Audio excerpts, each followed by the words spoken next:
যে আপনি এখন নামবেন মানে বুঝছেন কি? পদত্যাগ।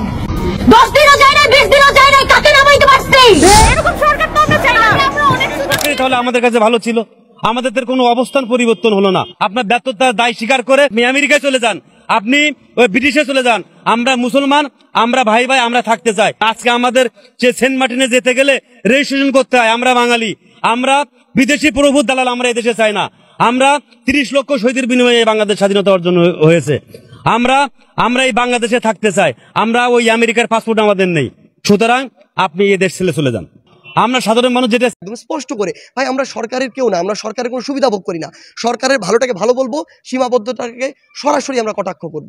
আমরা আমাদের দ্রব্যমূল্য কমানোর লক্ষ্যে ইউনূসের পদত্যাগ, দেশজুড়ে চলমান অর্থনৈতিক সংকট এবং দ্রব্যমূল্যের ঊর্ধ্বগতির প্রতিবাদে ছাত্র সমাজ আবারও একত্রিত হয়ে আওয়াজ তুলেছে। তাদের মতে এই পরিস্থিতি সামাল দিতে সরকার ব্যর্থ হয়েছে।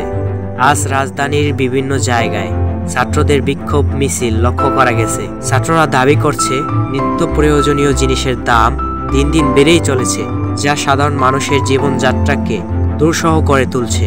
তাদের বক্তব্য, এই সংকট নিরসনে কার্যকর কোনো পদক্ষেপ নিচ্ছে না সরকার।